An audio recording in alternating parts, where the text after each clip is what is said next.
Yeah.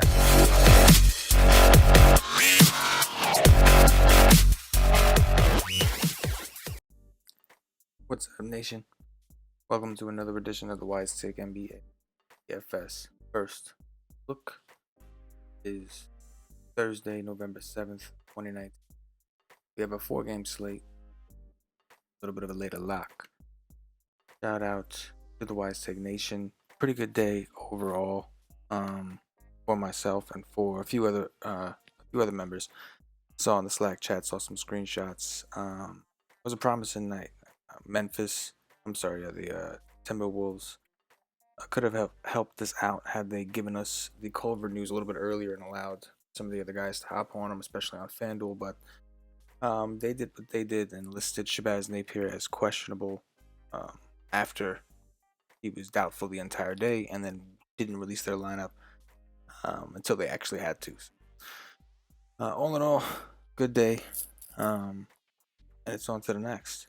CK013 here. Those of you that don't know. You can find me on Twitter at CK_013. I'm from the Wise Tech Nation. We are a DFS premium content provider and DFS community. If you want to be a better DFS player, if you want to learn how to be a better DFS player, come check out the Wise Tech Nation.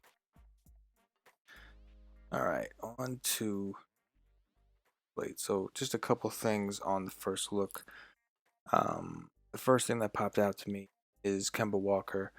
He's 9,300 on DraftKings, but the usage on him has increased over his last 3 games. We're seeing usage rates in the 30% range for Kemba Walker. I guess it was a gradual increase, and the results have kind of shown. He's filling up the stat sheet with rebounds, assists, and he's taking close to 20 shots a game. This is obviously a revenge spot. We know Kemba Walker typically played better at home when he played for Charlotte. So that did kind of stand out to me there as far as a spend up point guard. On the other end of that, this is revenge for Terry Rozier. If you're a narrative guy, Rozier has been getting big minutes lately, and we know he's gonna, he's been a solid cash game play, right? He's got a solid floor, but he hasn't returned much on the ceiling. Maybe with a little extra narrative, his new home in Charlotte, maybe we see it. But I thought Rozier stood out as well.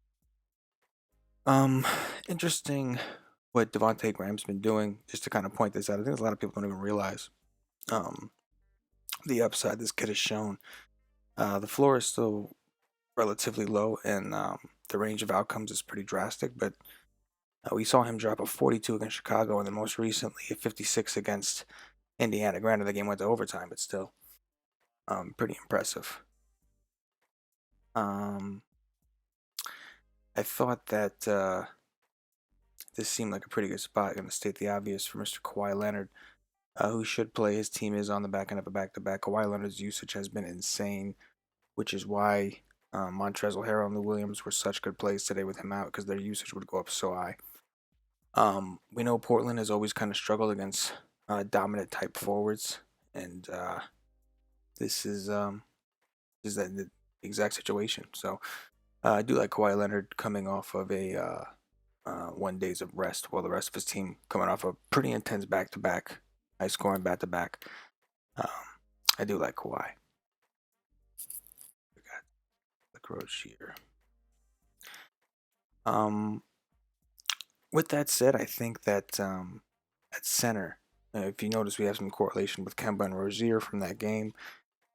We've got Kawhi Leonard. I think that Hassan Whiteside is also very interesting to take a look at if you are playing Kawhi Leonard. You're going to need somebody to keep this game close. Dame's usage has been awesome. You certainly can't get Dame based off this particular build we have. It may be tough to fit him.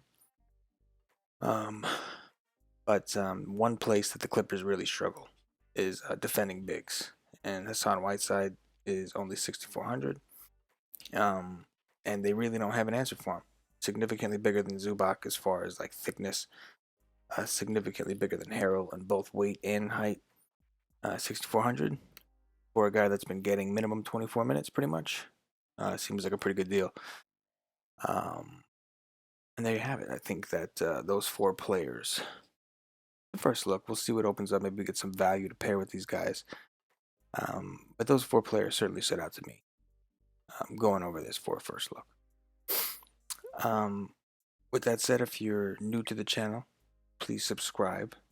Hit the notifications bell so you're notified whenever we do put content out. We cover multiple sports. Right now we're on a little bit of an odd schedule, but everything will be back to normal next week. So yeah, subscribe, and if you could like the video, it goes a long way here. We love to do the free content and get it as much as we can, and the likes really go a long way. So if you could like the video, that'd be great. And if you're looking for more DFS content, if you want a more in-depth analysis, more in-depth breakdown, check out whitestate.com. We have day passes for $2.50. You'll get access to all the NBA content for one full day. You'll get the Y stream, which is a live stream we do 2 hours before lock. You will get tomorrow's a 4-game slate. You'll get a core article from myself after I've done my research, and you get a slate breakdown from Stevie Brown. Come check it out. $2.50. You don't get the Slack chat. Slack chat is for monthly members or higher, which I highly recommend.